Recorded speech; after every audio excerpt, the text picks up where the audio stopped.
All right, starting now. New York, big city of dreams. New York, big city of dreams. NYC. New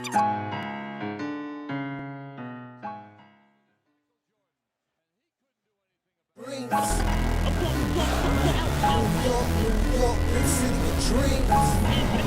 What's going on? This is Jay Ellis from Nick of Time Show. Here, give you that Knicks talk just in the nick of time. And it's time to talk these Knicks versus 76ers. It looks like is there an echo for you guys? What's going on? This is Jay Ellis from Nick of Time. All right, it's time to talk Knicks versus 76ers. The Knicks lose to the 76ers 125 to 109. The 76ers dissected us. They had their newly acquired James Harden compared with Joel Embiid, took us to school, forced turnovers, went to the free throw line, and pretty much dismantled the Knicks. The Knicks kept it close though, led briefly in the fourth quarter when Emmanuel quickly finally came alive, cracking 20 points for the first time in ages, but still we fell short. Julius Randle and company did not live up to the expectations, and the Knicks lose to these championship contending 76ers 125 to 109. And we're going to talk about it all. Before we talk about it, man, we already got to give you some introductions. All right, first and foremost, I'm gonna introduce the old guys first, and then I'm gonna introduce a new friend. All right. first and foremost, you already know what it is. Is the man, the myth, the legend, the guy with the stats and the facts. Ryan G's in the building. Another tough loss. Glad to be here though. Yes, sir. You also already know what this is. I call him the raw metaphor. It is the raw Hebrew remnant. Yo, what's up, Ryan G, my man Heineken, my man Jay Ellis, what's up? Yeah, if you don't know this man already, if you don't follow this man on Twitter, what are you doing? That's all I'm gonna have to say. What are you doing? This guy, I call Ryan G the stats and the facts man, right? But Tommy Beer is the official real deal Holyfield stats and the facts, man. A lot of times, sometimes I'll be grabbing some stats from over there and putting him on the show. But Tommy, he's an NBA analyst. He appeared on NBC.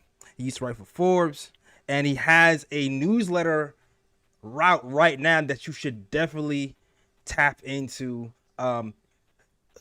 Shout out to my man Tommy Beer. What's going on, Tommy? What's going on, fellas? Thanks for having me. Much appreciated. Yeah, much appreciated. Definitely much appreciated, man. I know you got to leave very quickly, so I want to get right to it. Tommy, man, I know this was like one of those false sense of security games where I feel like, we kind of were in the game, but not really, because you kind of already knew what the outcome of this game was going to be.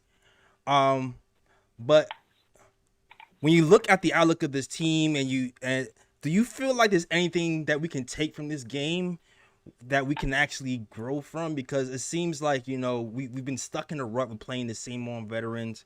But, there have been some glimpses of things lately, but do you feel like there's something that we can take from this game where it's like, hey, right, this glimpse can be a star after this week?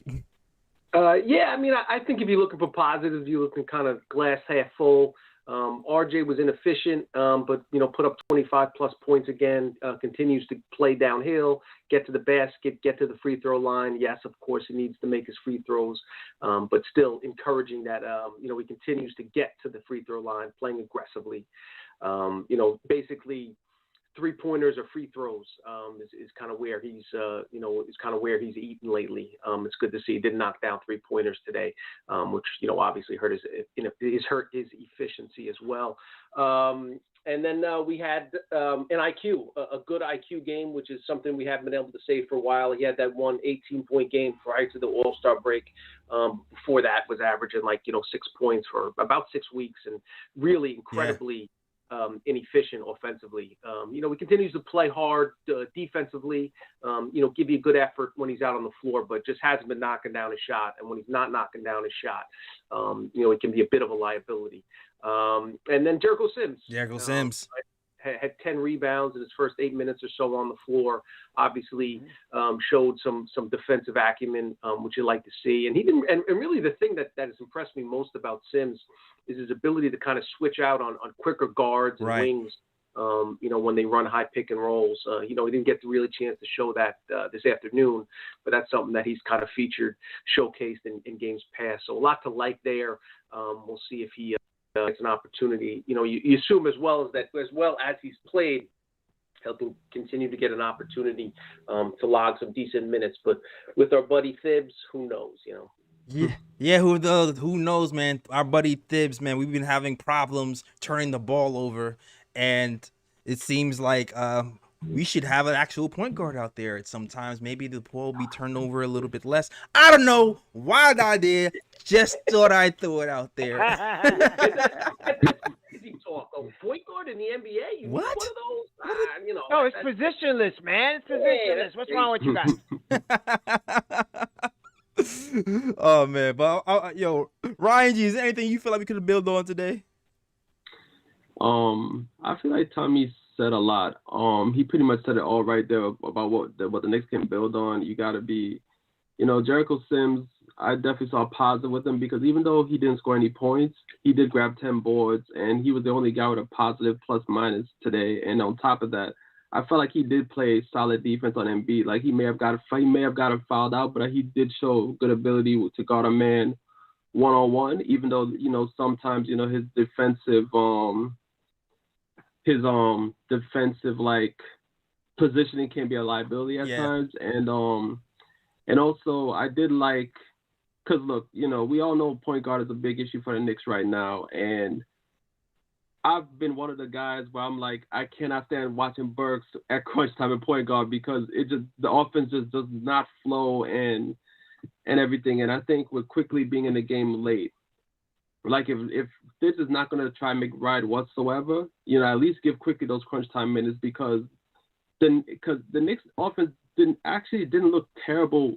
I think in crunch time today, I think the only issue was that the Knicks were not hitting their shots because there was like a few plays at the rim. The Knicks missed easy baskets, and then on top of that, I think quickly went baseline and he actually hit Burks for an open corner three, and Burks missed that as well. And when you're behind, you're not going to win the game if you're going to miss your shots. So, I think those are the positives that, I can point to in this game.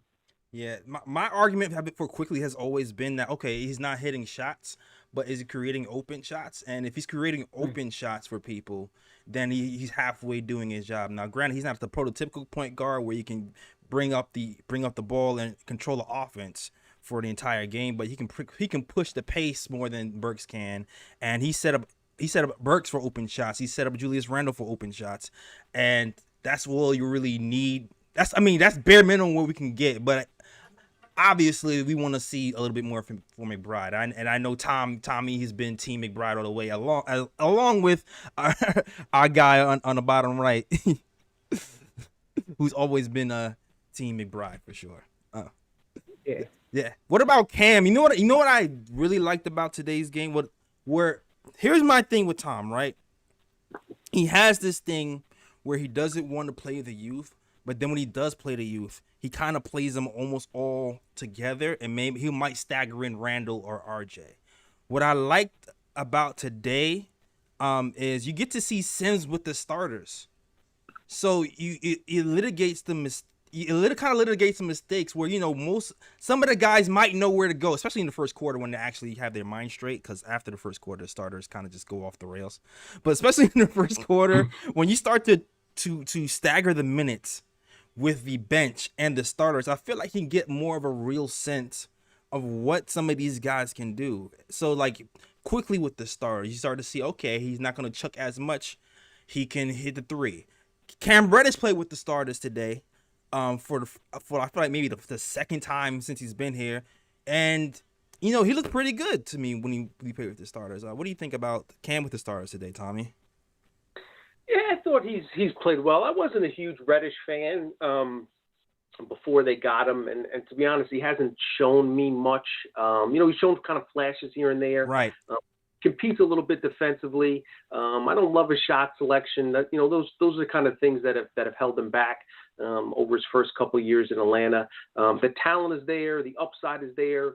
6'9", 6'8", great length. He has that package. He has the tool set. Can he put it together? I don't know. Obviously, we should use the final 20 games of the season. You would think that the Knicks would use these last 2 months to figure out kind of what they have. What kind of contract are they willing to offer him? Do they want to trade him this offseason? Kind of figure out where he fits in, going forward. But, he's had opportunities to kind of, show, kind of what he can bring to the table. And you've kind of seen some good with some bad. I guess, I didn't love the Reddish move when they made it. I thought it was a relatively low risk trade, but it's not like he's wowed me in any way, shape, or form in what I've seen so far. But he does have those few drives a game. He's a player that can create his own shot, which is something that the Knicks desperately need. Right. So we'll see what he can do, down the stretch here. Yeah, I agree with you. Even if you're not if you're a big fan of Reddit or not, and being right, like I was a fan of the move, but with a caveat. The caveat is if he plays, right? Because if he doesn't play, then we're in trouble. We got Grimes in front of him, we got RJ in front of him, and it seems like we kind of kicked the can down the road a little bit. And if we don't play our cards right, we're not only we'll lose a first round pick. In reality, if we didn't make the move, we would just lose Knox. But now if he doesn't play, then we lose Knox plus a first round pick, which is even worse. So I have a question for you based off of that, because there has been news right before the trade deadline, right? There was a rumor going around that involved Cam Reddish to the Lakers. I think the Knicks are going to free up some cap space and get some picks back. Being that you weren't a huge fan of Cam, what was your feelings about that potential move? I think that I probably would have preferred to either acquire, especially if they could have acquired a future draft pick, because that's kind of where the direction is headed. It all depends on whether you view Reddish as a positive going forward or not, and they have him for at least one more year. Mm-hmm. I personally wouldn't be comfortable giving him a long-term contract from what I've seen over his first 3 years in the league. So that's kind of the things you got to take into account when you trade for a young player. It's not if you're trading him for the rest of this contract, but also obviously if you're giving up assets to acquire a player, do you feel and view him as a long-term piece? And I'm not high on that particular prospect. Depending on if they can lock him into a team-friendly deal. That's something that could be interesting, but a player with that kind of upside usually is hesitant to take a team-friendly contract, and somebody will probably give him some type of contract that would make it difficult for the Knicks to match. But I guess we'll get into that down the road. Yeah, I think we're going to be in a lot of problems. I mean, you're going to have a lot of decisions to make. I mean, we got Mitch coming up as well, so I know we're going to have to make a decision on him. We got RJ and Cam, came in at the same time. So that's going to be, if both of them end up hitting, that might be a tricky situation, because you can't pay both of them money, really. So I feel like you might have to end up flipping one either way, and the one would be Cam. But if that's the case, to me, do you guys have anything to add to that, or can I ask him another question? I just want to. I know Tommy's time is limited. Tommy, have you heard anything regarding any internal turmoil in terms of the front office and Tibbs with the handling of the youth players versus the vets and what direction they want to go? Is there any are they all on the same page as far as what you're hearing? Yeah, I mean, I haven't heard anything, other than what Begley's reported and Berman has kind of hinted at, that they're, the situation is, from Tibbs' perspective, is he's obviously wants to win as many games as he can. He's not so much as worried. When he first came in, his idea was to turn this thing around quickly, win every game, every quarter that he steps on the floor, which is what paid benefits last year. The thing, but that kind of hard-headedness is working against them this season, because not only are the Knicks are the Knicks losing games. So what are they, 4-15 their last 19 games. They have the worst record not a pretty good record, not floating. They have the worst record in the NBA over the last 6 weeks of the NBA season. They've lost more games over that last 6 weeks than any team in the NBA. So not only are you losing games, but you're not learning anything about the players that are going to be here long term. You know, you're playing Alec Burks, who's a shooting guard, who's a 30-year-old wing player, 34 minutes a game at point guard, instead of giving those minutes to Deuce McBride, a player who, you know, whatever you think of the G League, he's played extremely well in the G League. He's played well in the spot minutes you gave him early. He had that 9 assists, 0 turnover game in Houston, in mid-December. Didn't play well in the next 2 starts when they started him. But again, the thing that kind of irks me about Tibbs, and I'm not saying he should be fired, because the guy is, you know, he's a talented coach. But there's a caveat there. He needs to kind of adjust his mentality if he wants to stick around, I think, because things are getting ugly now. If you say that players have to earn their minutes, what has Alec Burks, and this is not a faulting Alex Burks. This guy's has been a wing his whole entire life. He's never had to play point guard. He shouldn't have to play point guard. He's not a starting point guard in the NBA.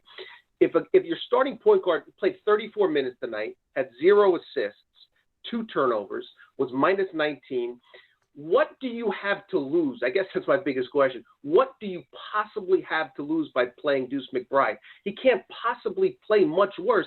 And even if he plays just as bad, at least you find out, okay, maybe we got to offer Jalen Brunson big money this offseason. Maybe we, try to convince Jokic. We give him a little bit more of a contract incentive to come over from overseas. You're not going to learn. We're going to enter next season with the same questions about Deuce McBride as we have right now, instead of using this time. Either you lose and don't learn, or you lose and you learn. Right. And that's, I think, the biggest issue with Tibbs going on. So do I have any, have I heard rumblings that the front office would probably like to get these younger guys into games? Certainly. But keep in mind, Leon Rose knows that the Knicks are, if the Knicks finish 25 games below 500, or, somewhere, with one of the league's worst record, that doesn't look great on his resume. But he's certainly, Rose and World Wide West, those guys are more content to kind of lose, to not be as competitive on a nightly basis if we get to see some Tibbs and Cam and Sims minutes, not only because it would improve the Knicks lottery, but it would also, it would make their picks look better. And, they certainly take a long-term picture. They can look further down the road than Tibbs can. At this point, there's only 21 games left in the season, fellas. It's not a thing where we're getting late now, like even if you start McBride, you have a good sample size now, but are we going to wait 5 more games and only see him, 15 games? Let's say he turns his ankle in the second start, then you miss 2 weeks, and now at some point you have to see what this kid has. And there's really no downside to it, because you're taking away minutes from a player that has 1 year left on his contract and is going to be 32 years old and is not part of the long-term future of the team. Now, Tommy, that's a good point you brought up. That's what I was really trying to focus on. I'm trying to find out, number one, is it true what Mark Berman reported, that Tibbs pushed to get McBride? And number two, if he did, is the front office reflecting what you just conveyed in terms of, listen, I think we're done this season. Can we see what we have in this kid before we go ahead and chase Jalen Brunson or someone else? Can we see what we have? Are they conveying that to Tom Thibodeau? Yes, and I think you bring up a good point that Tibbs wanted him at a that's kind of the weird thing. McBride's he's a defensive-minded, gritty heart. He's not a flashy between the legs. He's not Bones Highland. He's not one of these guys that's going to chuck 30 shots in 30 minutes and, put up a lot of points, but, give up guys. No, he gets after you defensively. He guards guys 94 feet. That's just something McBride can't do at this stage of his career, nor should he be asked to do at this stage of the career. He's going to push tempo. The Knicks have trouble scoring in the half court. It'll push the pace. The Knicks are more effective when they do that. We saw that today with Quickly in the second half. When he kind of got the tempo going, you get open looks for Obi. Randall seems to be more engaged. Barrett plays downhill. We know he's comfortable pushing the pace. Yep. So these are all things that McBride can bring to the table. So that is what's most curious to me. as to and anytime Tibbs is asked about Deuce McBride, he competes in practice. We love what he sees in the G League. It'd be one thing if he said he needs to work on a shot selection or kind of hinted at. Obviously, if he's unhappy, coaches are going to tell you, they're not going to throw a guy under the bus. But again, the thing about Tibbs is he's kind of since he's arrived at day one has preached accountability.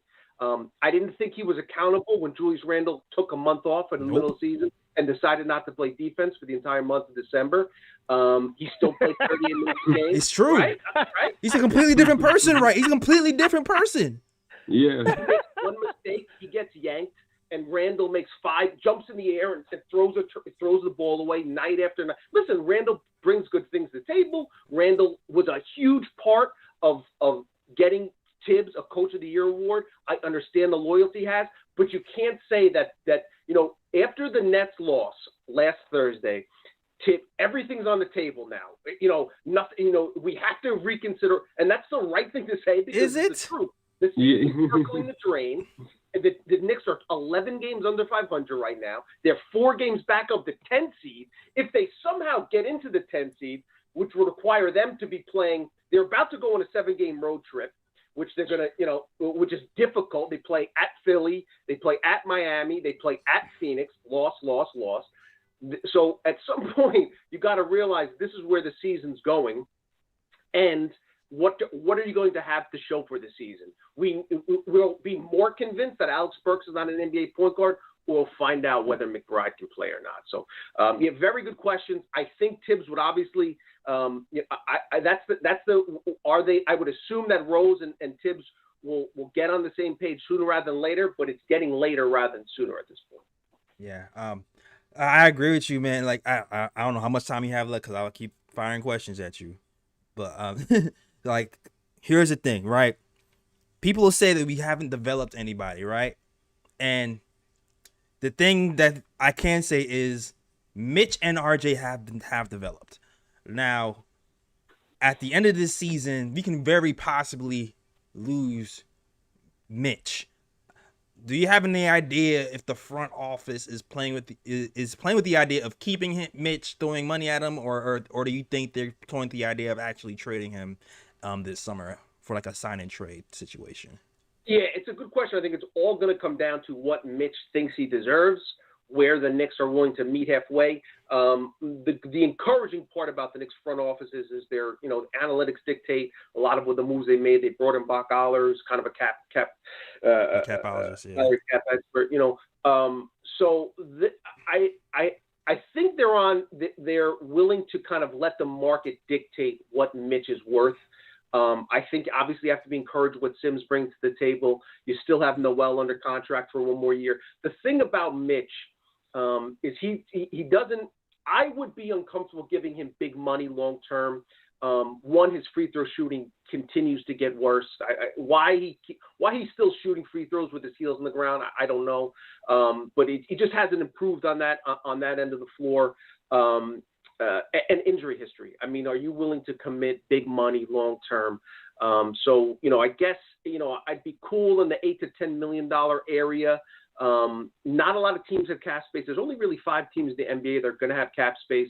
And a player like Robinson, as impactful as he is from game to game, he can kind of disappear for games at a stretch, for weeks at a stretch. He's kind of nullified by, potent, powerful centers as we saw Embiid and some others of late. But Embiid beats up everybody, so that's not really fair to knock Mitch for. But until he can contribute on and part of that's, again, playing without a point guard.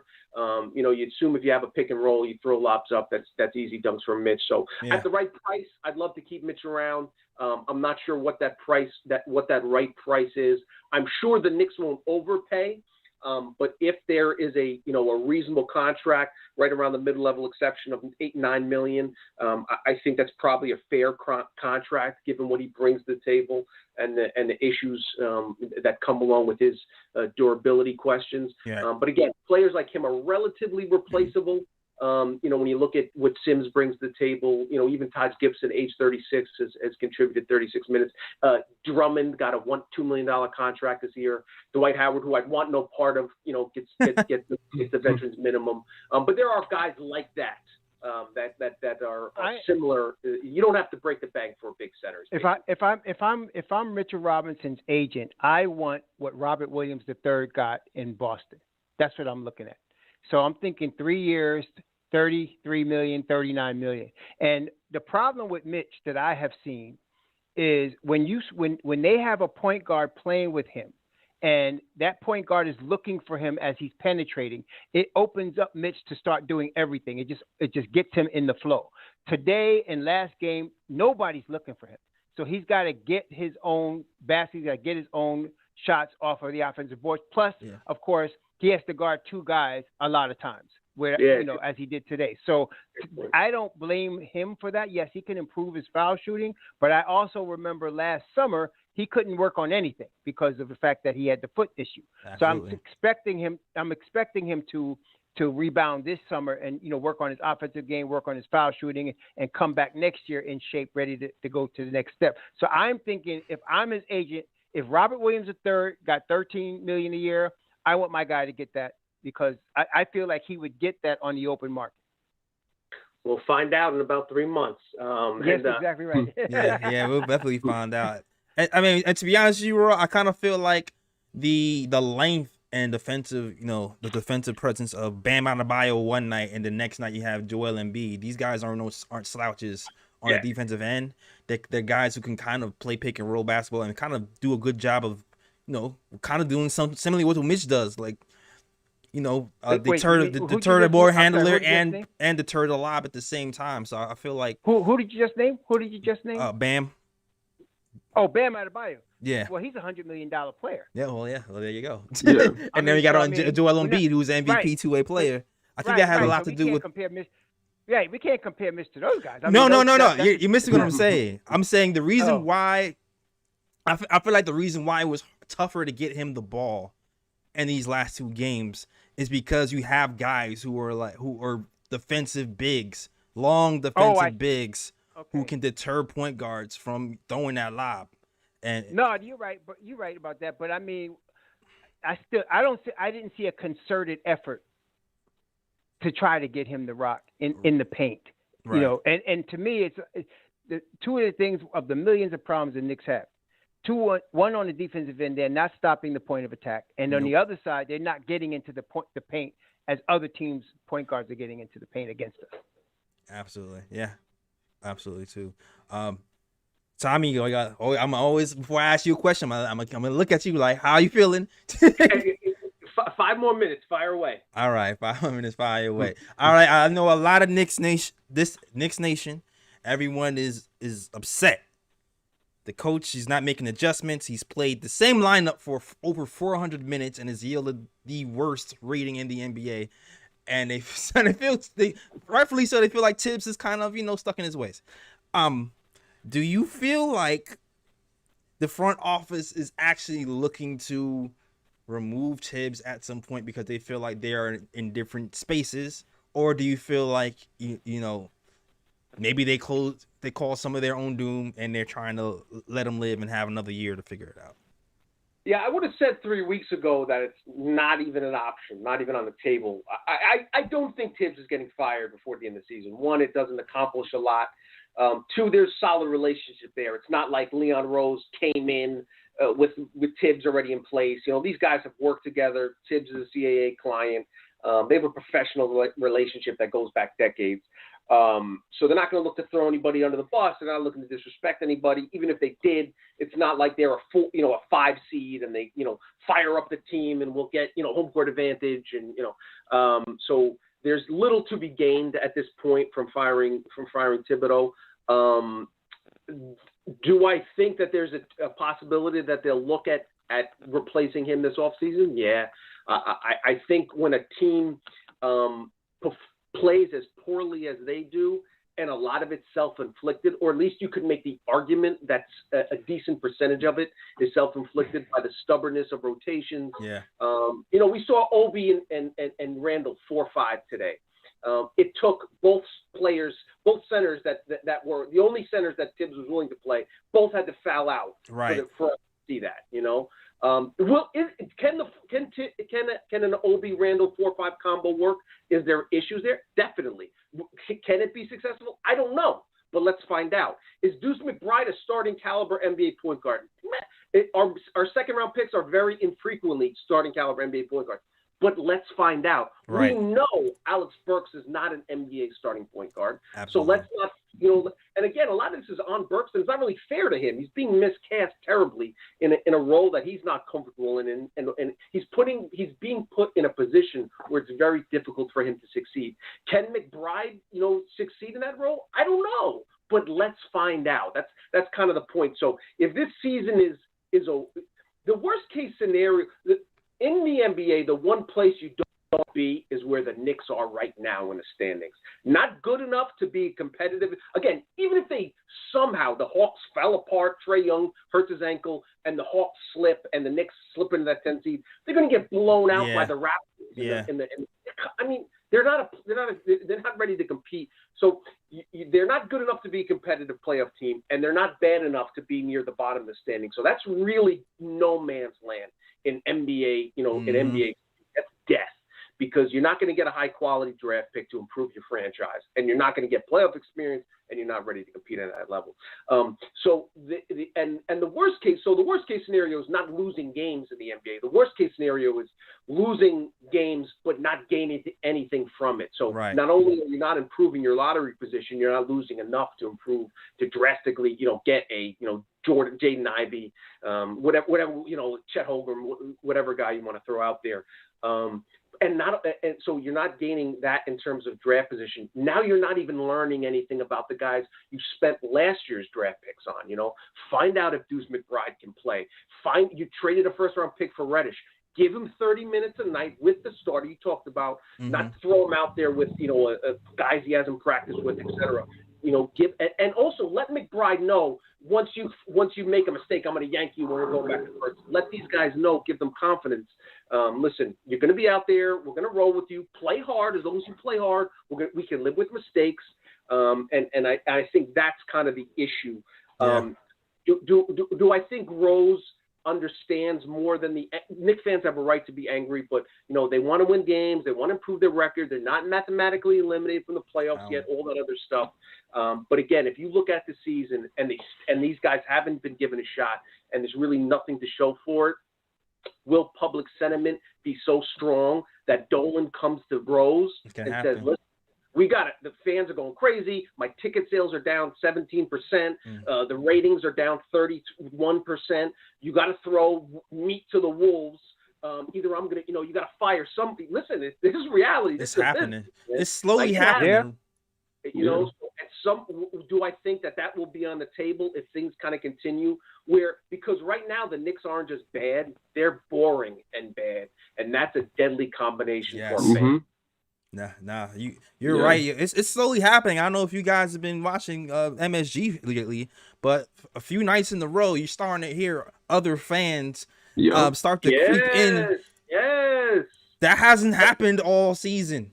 That hasn't happened even when the Knicks were terrible. Right. Part of it was that there was just kind of random spectators there, and folks that couldn't get opera tickets would go to the Garden. But you're right. The Nets game last Thursday, the Sixers game today, that's the type of stuff that executives and guys that, PR people get in Dolan's ear. And those are the things that have ramifications, not just losing games, but those that we kind of look at as innocuous kind of ha things on Twitter. Those are the things that people because that may directly impact the bottom line. And that's when Dolan might get upset. Yeah, absolutely. Yeah.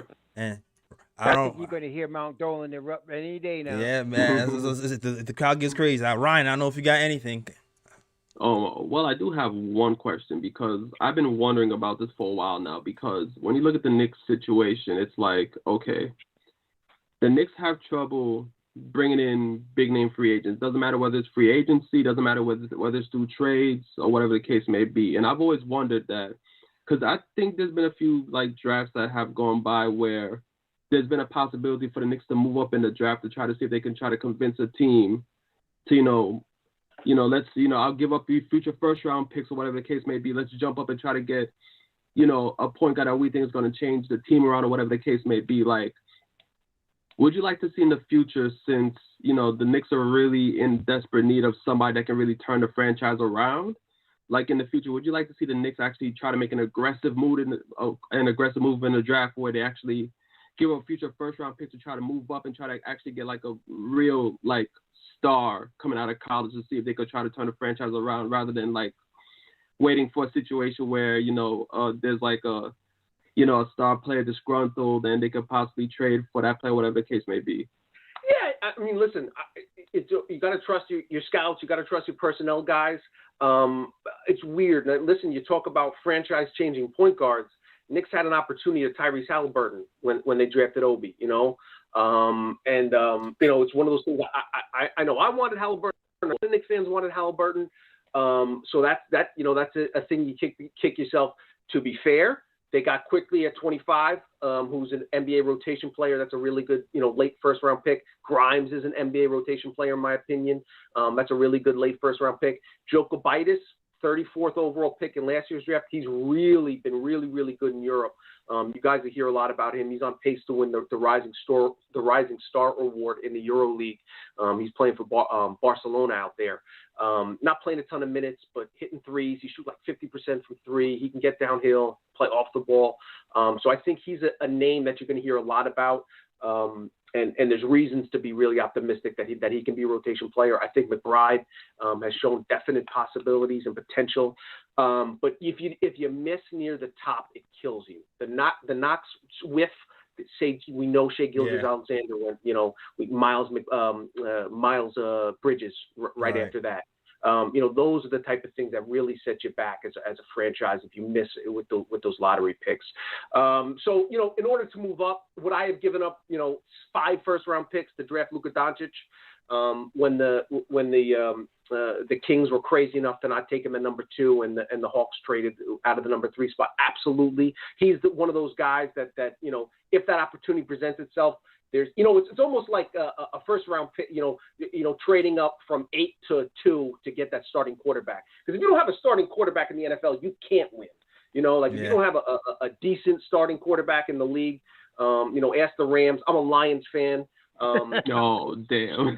So I know how bad it can be, and I knew how good Stafford was, but you still got to surround him with the right complementary pieces. So yeah, and it's kind of similar in the NBA. If you don't have one of the 8 best players in the NBA, let's say, you can't win a championship. History tells us that.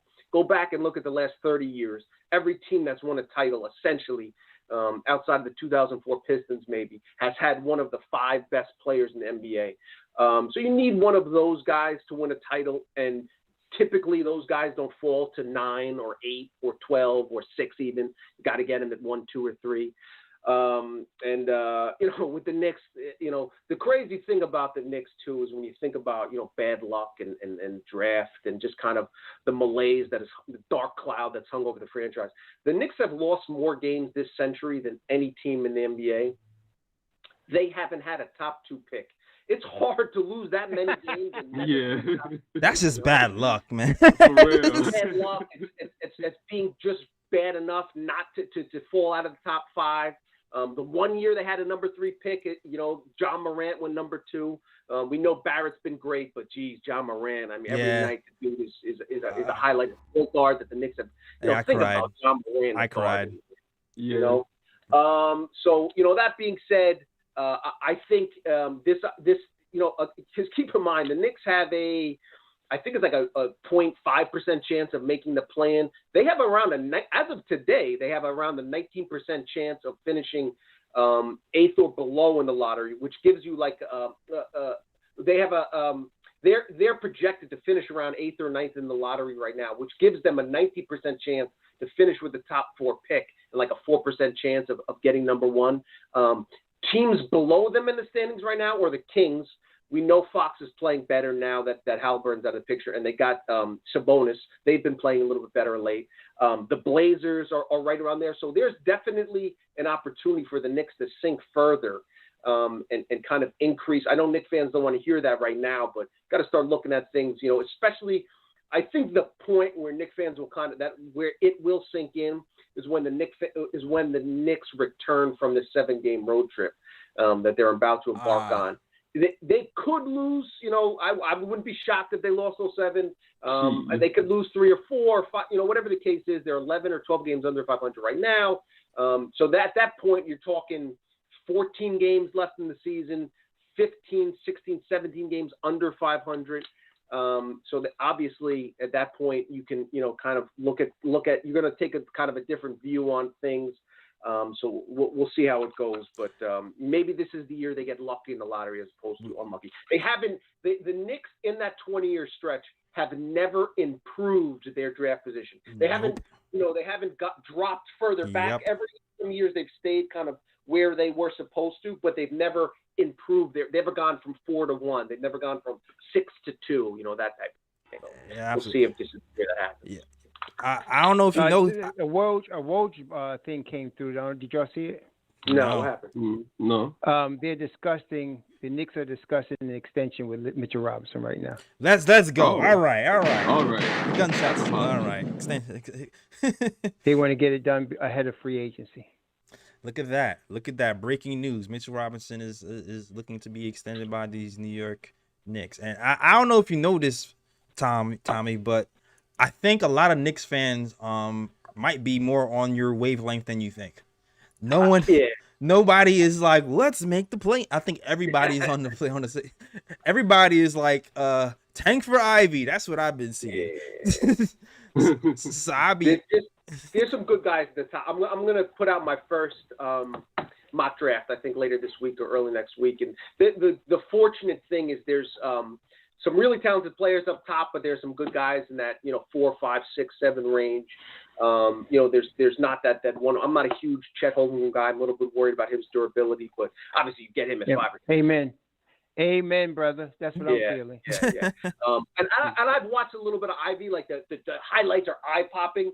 A little bit worried about the form on his jumper, some of the shot selection. I don't love the way he kind of gets after it defensively. Keep talking, brother. You're talking my game. Keep talking. Come on now. I already know.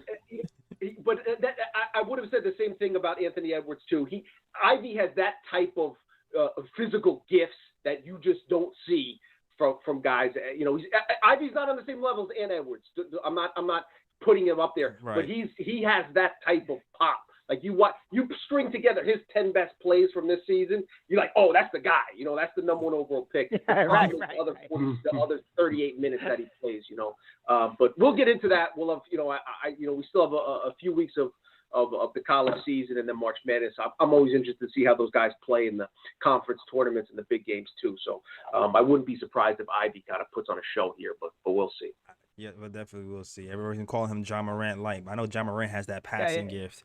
He's not there yet. No. Well, the light part is you gotta be heavy on the light. Heavy on the light. Get heavy on the light. I mean, He's John Morant light. You know what I'm saying? So I mean, but there's some good players, like he said. There's some good players in the 7 to 10 range, 12 range. I like Tari Eason from LSU.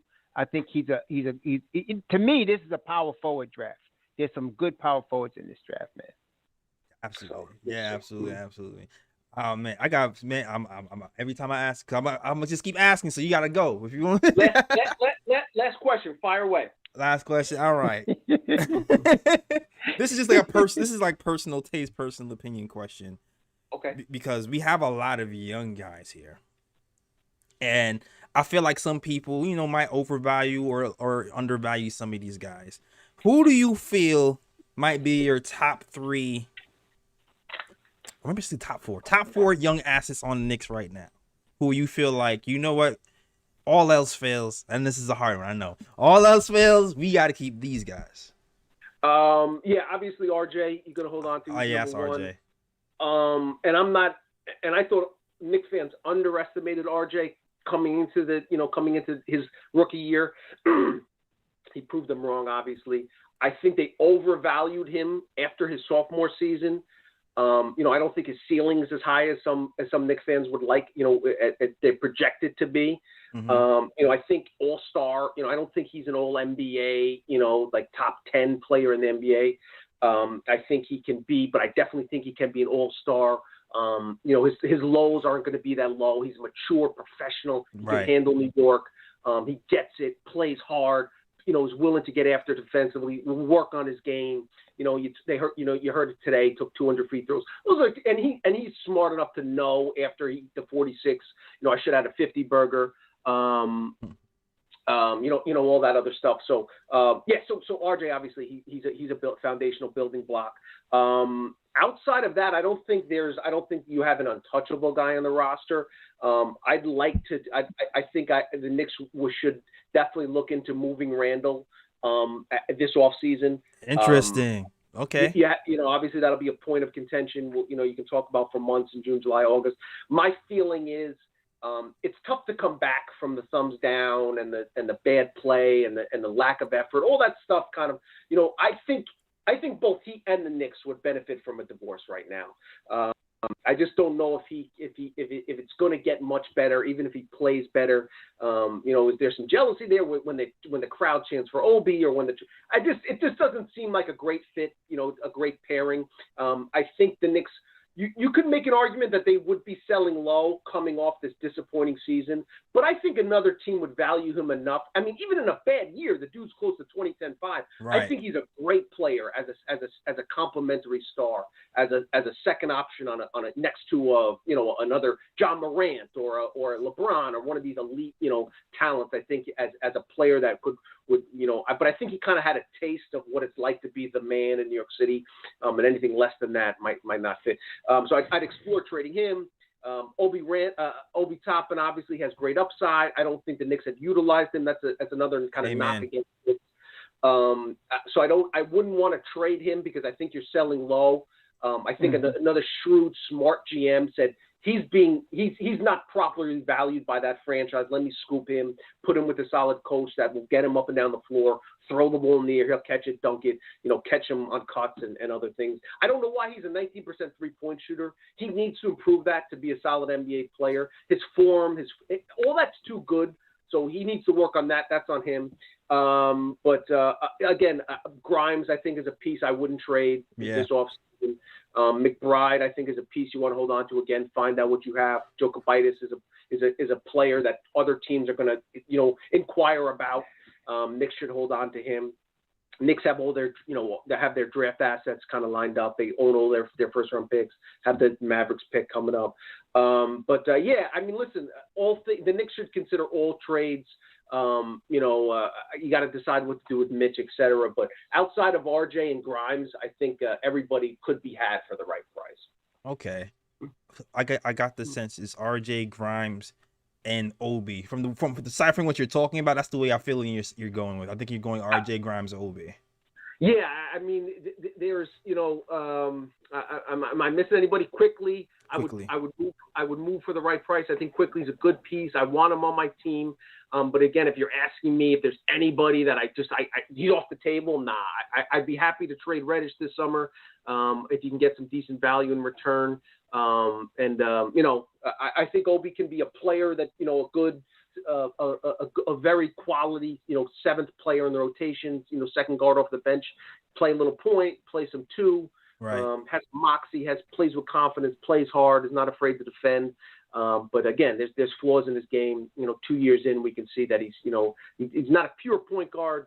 And if he's not shooting, in the low, in around 40%, if he's not knocking down his three ball, we've seen a lot, teams have taken away his kind of floater in the lane. So he's kind of been exposed a little bit this season. And still, even his floor, if this is, is still a quality rotation player. But again, anytime you have the opportunity to improve your team, he's not a guy I would say, he's off the table. Okay. All right. I agree with all things said, especially the Obi thing, man. I feel like people kind of are falling off the Obi train, but I still feel like he hasn't been utilized correctly. Yeah. In the beginning of the season, they was running a lot more pick and roll for him. And then towards this latter half of the season, it seems like that went away completely. And he's just been like a corner shooter guy. I think they drafted Obi with the intention of him starting. I think they were planning on trading Randall before that season. Mm-hmm. Yeah. And so that's why they drafted him. I don't think they would have passed on Halliburton if they really thought Randall was going to be like that level of player. They would have probably taken him, but they really were looking for their next power forward. They were putting that out all that summer. So I think it ended up Randall being so good that now you got 2 power forwards. Yeah, and we have to make a move at a certain point, man. I'm kind of tight that that Halliburton thing kind of really threw me for a loop. I thought he was gonna end up getting De'Aaron Fox for sure. I was like, not for sure, but I thought that could happen for us, but maybe maybe not. Might be a Colin Sexton situation. Right. Yeah, pretty much. I don't know. Might be a Colin Sexton situation because we definitely need a point guard who can do something. All right. It could be Colin Sexton, Jalen Brunson. Who knows, man? Shoot. Exactly. Exactly, man. All right. All right, fellas. All right. All right, Tommy Budweiser. All right, Tommy Beer in the building. You gotta come back, man. You gotta come back, Tommy. I'll be around. I got my daughter's waiting for me to take her to the park right now. So right. I got All right. But definitely, Tommy has a newsletter out. So definitely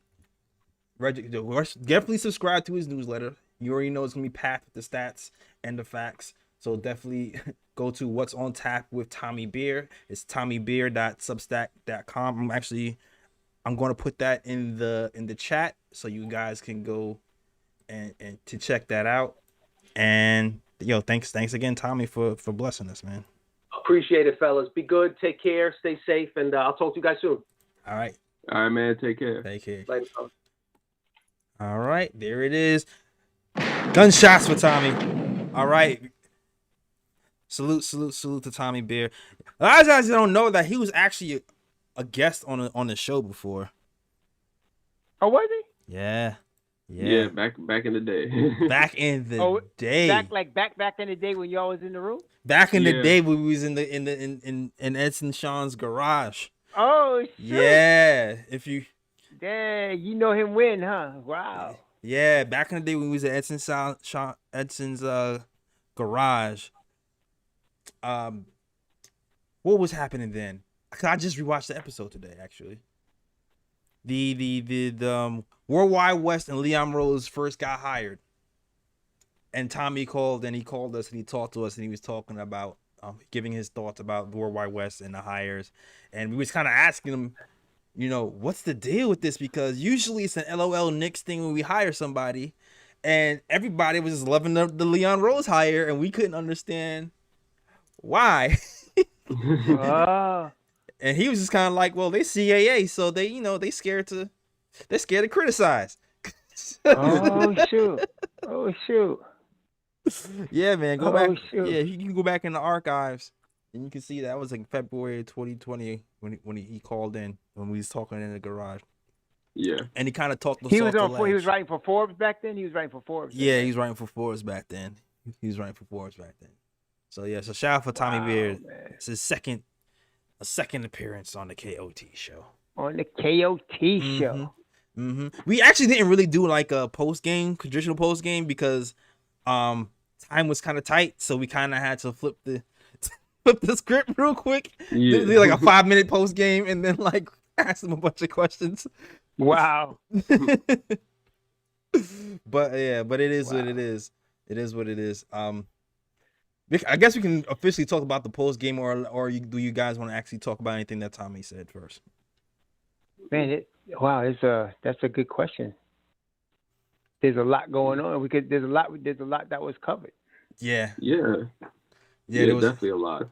There was a lot that was covered. I think the last thing that he covered was, let me ask you guys, if you had to name your top 4 young assets right now, who would you do?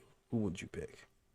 You mean guys that are off the table? Yeah, like no matter what, I do not want to trade these 4 guys. Well, as he said, RJ for sure.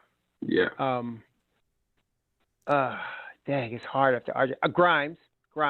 Yeah.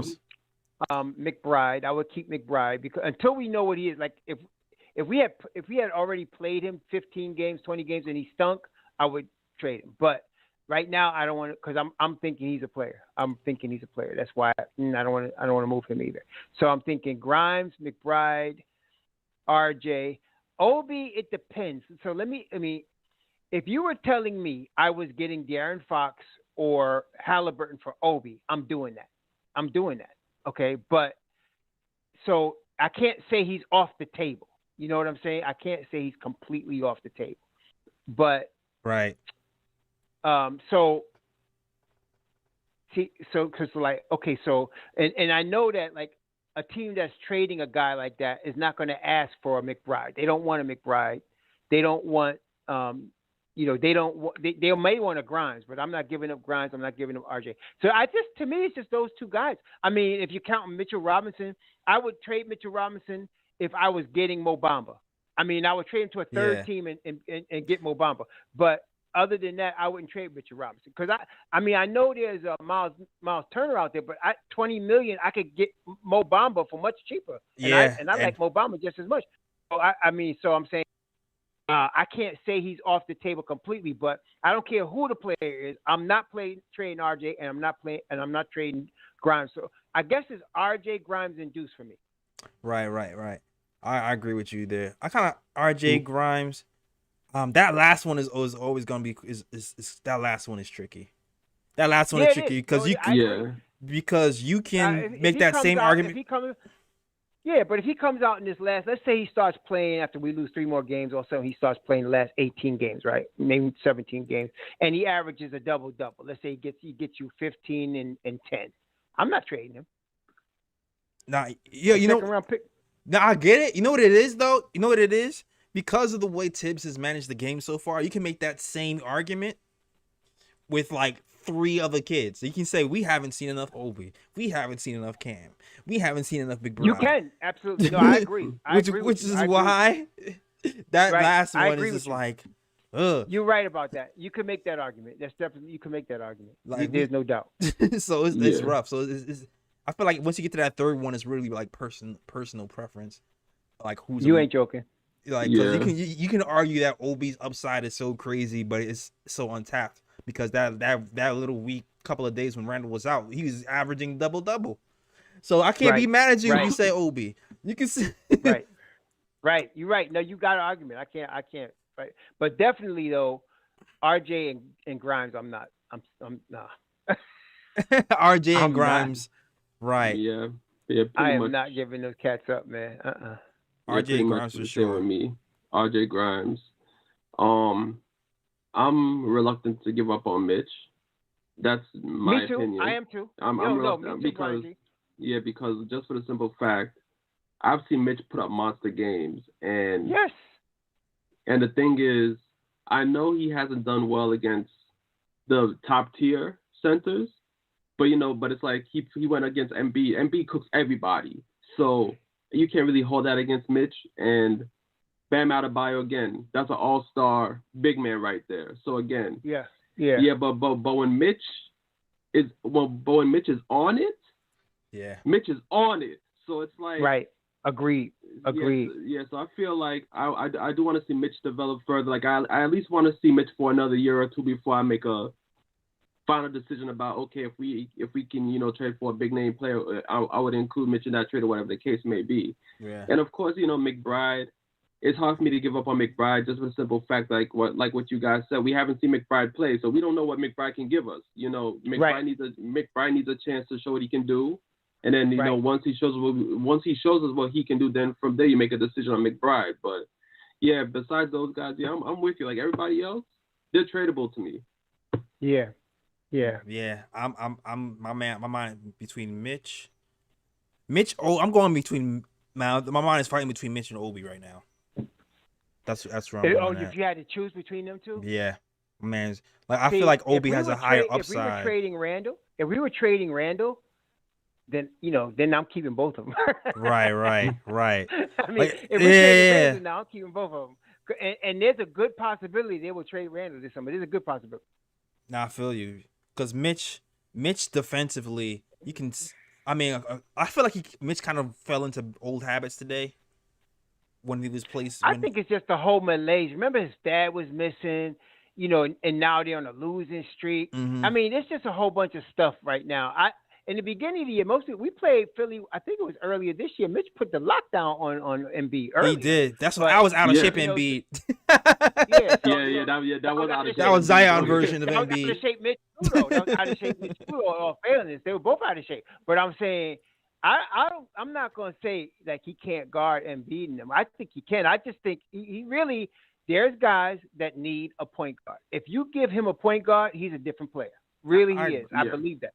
I still feel like he fell into some bad habits with getting a little handsy on defense and kind of overcommitting because but I agree with you. Sims I feel like got the raw end of some bad calls personally, but I feel like Mitch fell into some bad comments. They both did though. Honestly, that last foul call on him was ridiculous. Yeah, definitely. And one of them he didn't touch Embiid at all. Right. And they called the foul, and I mean not at all. And I was like, wait, where's the foul?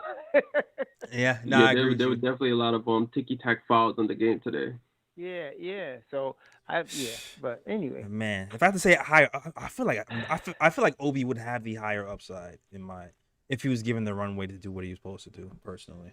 Yeah. No, I think he would too. I think his jump shot would improve if he was getting regular 25, 30 minutes a game. So I guess I'm gonna say Obi. Okay. All right. Yeah. And that's how I feel today. I'm gonna close this. I'm gonna change the subject before I change my mind. All right. I can convince myself to change my mind in like 2 minutes.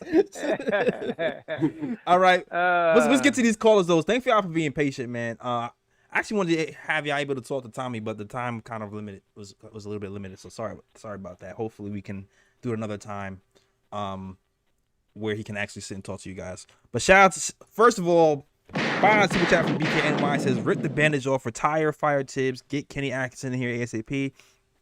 I'm sick of seeing Deuce on the bench play the kids.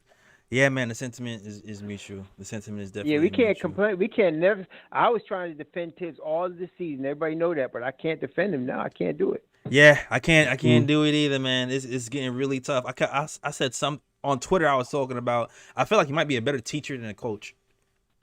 I feel like the best use of Tibbs is defensive coordinator. Yeah. That's his best use to me. That's his best use. Other than that, he can't be a head coach. He doesn't depend on his staff enough. He doesn't get consensus. He doesn't, change. He doesn't adjust. But if you make him a defensive coordinator, you got the Boston Celtics defense. I mean, championship defense. Yeah, pretty much. Yeah, but that's what I'm feeling. I'm like, I don't know. That's what worries me. That's what worries me about even the Cam situation, man. Because like people are seeing it right now. Like I was getting killed for being in favor of moving Cam during the trade deadline, but it's only because I don't feel like he's going to actually be able to play, and we're going to lose a draft pick for nothing. I know. That's what I'm saying. That I feel the same way because if they keep it like this, I don't know. I think Cam is a player, man. But we got to give him some time. Yeah, he has a chance. Yeah, he has a chance. Some time, man. But he needs. We're not gonna figure out what Cam is in a half a season or a season. Like he needs a few years, to be honest with you. Yeah. And the thing is that if you didn't have a Fournier there, you would have that chance, But that's the thing. You got Fournier there. Yeah. Go ahead. And I just want to say something right quickly because to me this is concerning because to me the only reason Cam is getting extended minutes right now is because Grimes is hurt. So it's like the only reason he's even getting minutes is because another young player is hurt. Right. And then even with Grimes hurt, he's only getting 16 minutes. So can you imagine when Grimes comes back? Right. But that's and to be honest with you, Cam's defense is still has a lot to be worked on. Like he's gotten a lot better today. I feel like he looked better with the starters. But games before, especially that Miami game, like he got some deflections, but like we missed Grimes defensively during that Miami game with that second unit. We missed him. Yeah. And Miami's a tough team, man. They're just a tough team. Yeah, they're tough. Because I feel like Cam be out of position. They run you through all kind of stuff. Who was he guarding? Was he guarding Duncan Robinson? I'm not sure. I don't remember. I think he was guarding Duncan. Because they were running that guy through all kind of screens. Yeah, exactly. But he's got nice length. I love the length that he plays with when he guards the passing lanes. He's got nice length, man. 6'8". Yeah. He's all a 6'8", man. He does. And Kicks to me says Cam and RJ look good together. You're right. Because I was talking about this earlier today when Cam was playing with the first unit, there was a little bit more structure. and you can kind of see where you can fit in with other players who know where to be more often than not. And he looked good. He looked a lot better with the starters. And he was playing. I think he's playing in place of RJ at one point because RJ was playing with the second unit. He needed a blow, and I think was he paired with RJ today? I'm not sure. I don't remember. But they were paired for a few minutes. Yeah, right. They did play together for a few minutes. I know on Friday they had a nice fast break together, man. Right, exactly. Did y'all see they had a nice fast break? Oh yeah. And and even RJ. Like a give and go. And even RJ, I like the progression that RJ is making, and like he's starting to like headhunt. He's starting to do what the teams is doing to us, where they would headhunt Kemba Walker. Like yesterday, like the Miami game, he was headhunting Tyler Hero, causing a pick so he can switch on Hero and take him to school, and that's how and score his 50 piece that way. Today he tried it with with Harden. He was trying to get Harden on him and scoring him, but their help defense. The 76ers help defense is pretty on point. Yeah. I got it. I'm sorry, Professor. I gotta go. My wife has called me. Oh, okay. Well. All right. All right. Well. Sorry about that.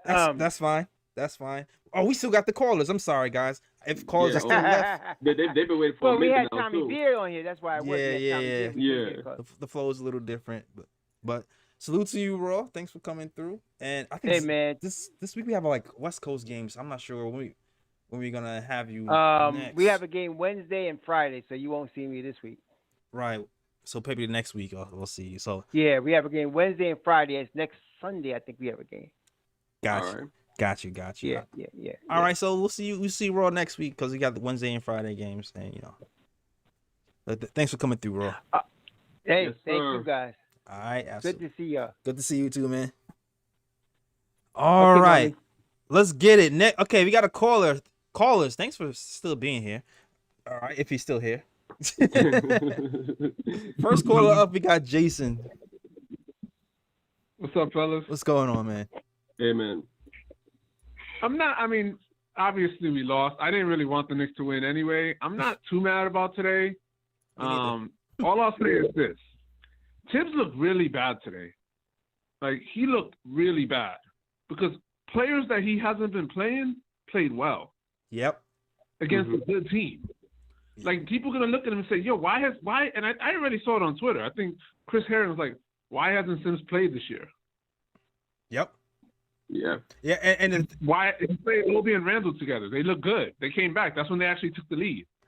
Yep. Why haven't you done that more this year?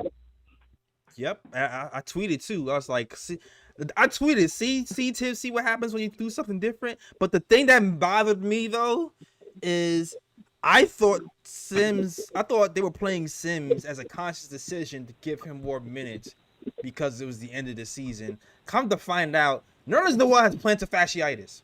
Yep. Are you surprised? He's been hurt all year, but Taj is healthy. That's true. That is true. Taj is still healthy. He's still playing him over Taj, which Tibbs loves Taj. He'll play him 40 minutes if he could. He would, but it's like, thank goodness, because Embiid is physically a monster. There is no way Taj is going to play defense on Embiid. You would have to be crazy to try something like that, and he has been crazy because he put Taj on Andre Drummond. So I'm glad he at least got out of his own way this time, at least put Sims on him, and he was able to actually get a rebound, because that's literally the reason why we lost the Portland game. He took Sims out against who was it? Nurkic, and put Taj on him, and we couldn't get a rebound for like 6-7 minutes. And you don't think the front office is going to look at Tibbs and be like, what the hell were you doing in the Portland game? Absolutely. Yeah, and Cam looked good today. He's rarely ever played Cam, and he looked good today. And the fact that two things drive us all crazy is, one, McBride didn't play. We're going to see him play Tuesday, though, because he's probably going to go to Westchester on Tuesday. Then everyone's mad that in the fourth quarter, when they had a unit in that was playing great, and he goes, with 6 minutes left, he's like, nope, I got to bring Burks back in. Yep. Bruh. At that point, I was like, yeah, this I mean, this is why he's going to be fired. He's never going to be a head coach in the NBA anymore. What does he have against success? Why do you not like to be wrong? I don't get it. Burke was getting cooked. I'm sorry, I was about to correct. Go ahead. How bad does he look with the fact that once he brought Burks back in, they got outscored like 15 to like 3 or something. Yo, put Cam back in. He was playing. Sorry, go ahead. No, I'm just saying that it comes to a point now where it's like, yo, Burks must have something on Thibs. He blackmailing Thibs. Yeah, because this man cannot get benched for nothing. I just don't get it. It's Yeah, the other thing that drives me crazy about Thibs, well, maybe it's because of ESPN, you could hear him a lot, but you look, he screams so much at the kids. Every time they make a mistake, they do anything. What are you doing? When the vet like Randall does it, he don't say nothing. Yeah, man. Randall, because now we're doing the post game. Randall was a. I mean, and here's the thing, Randall was. I'm not gonna kill Randall today. He's too crazy because he's played. You can't. He played full steam ahead for a whole quarter, but you just can't sustain that. You can't sustain that for 4 quarters. Like, I don't know if he was watching Randall. His defense, but his defense was terrible tonight. No, his defense was. His fourth quarter defense was terrible. His third fourth quarter defense was terrible. Like when you trap an Embiid, everyone has to be in the right spot. How many times was he like standing there not knowing that someone was cutting behind him or whatever, and then he just the guy scored on me. Yeah, that's exactly what I'm talking about. He got beat back door a few times. Yeah, absolutely. Yeah, and then of course when that happens, you don't see Tibbs screaming at him. You don't see Tibbs doing nothing. You just see him with an angry look on his face, but he don't say nothing. No, you're absolutely right.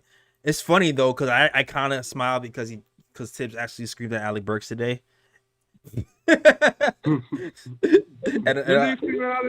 He caused a turnover. I think it was the second quarter.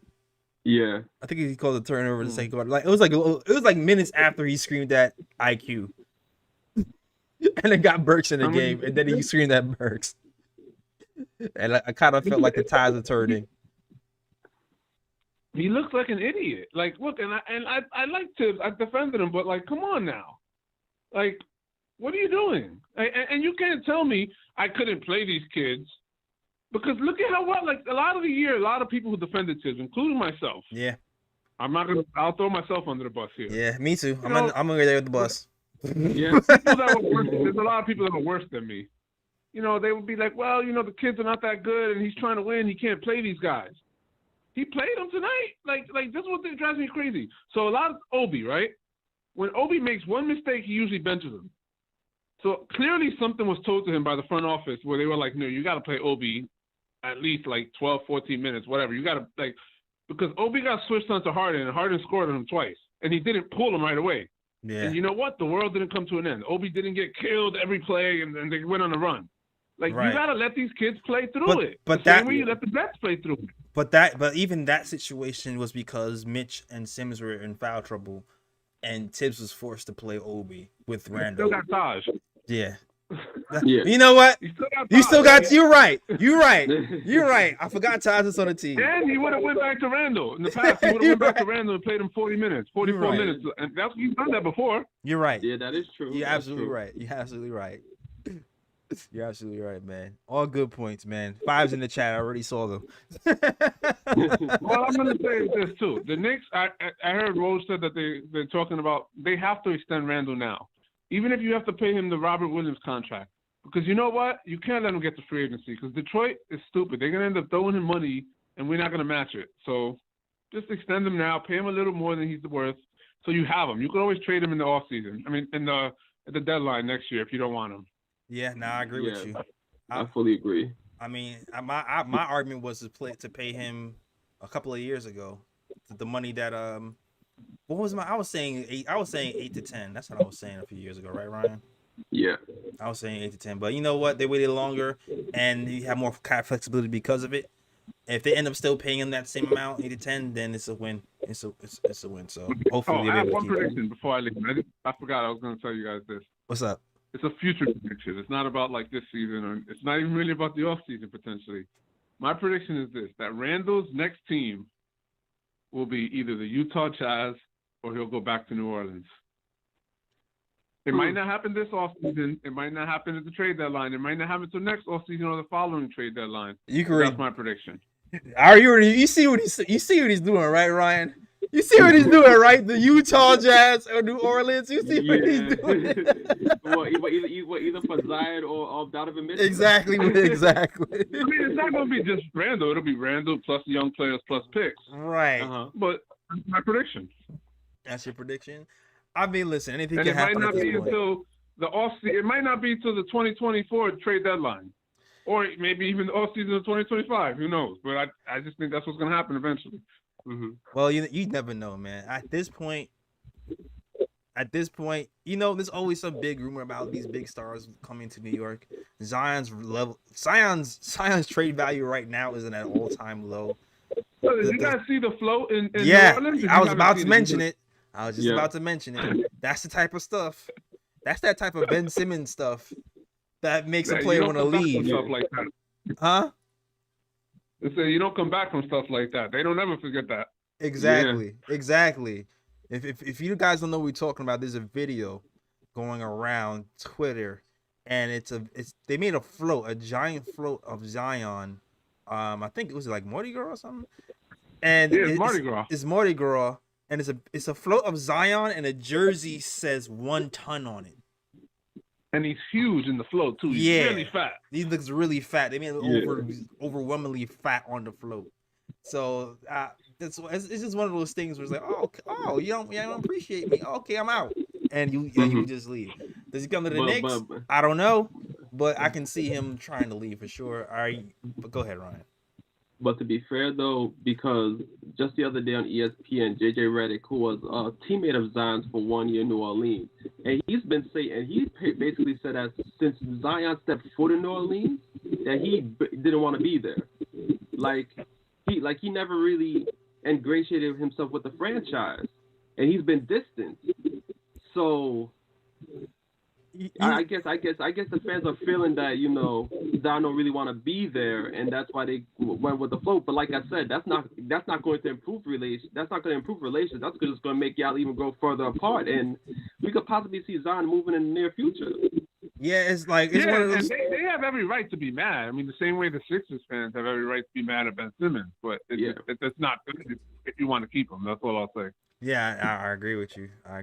Yo, thanks for calling, man. I know we got a couple more callers left. Take my call. For sure, yeah. And man, it's no secret that Zion's been flirting with New York ever since he's been in the league. Yeah. Like he's been giving us winky faces all since he's got here. So, but like you just never know. We just never know how things shake out. You never know what pieces people gonna want. You don't know if the price is gonna be too high. These things are unpredictable. He's overweight, but he's overweight. So there's that fear, but there's also the James Harden factor. Is he eating extra cookies so he doesn't have to play? Just like James Harden did when he was in Houston, right? Like you just don't know where this dude's brain is at. Oh man. Next caller up. This is like the most disjointed weird show ever. Next caller up is Big Reaper. Hey, what's up, fellas?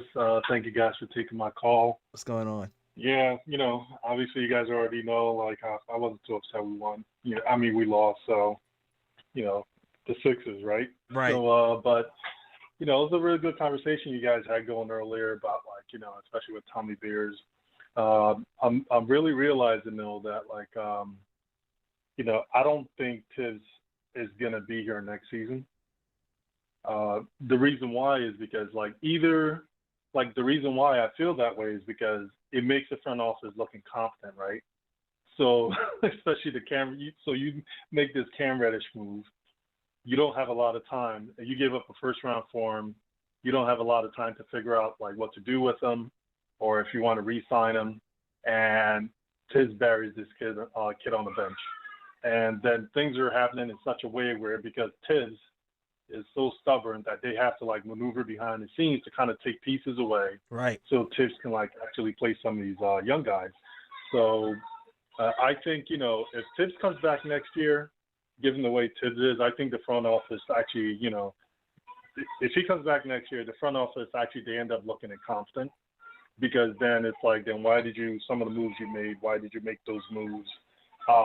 Because it's not even just the Cam Reddish moves. You're talking about like Kemba Walker, bringing in like also Fournier. Those aren't really like Tips type, players, at least people that play defense. He Tips last creativity on the offensive end as well.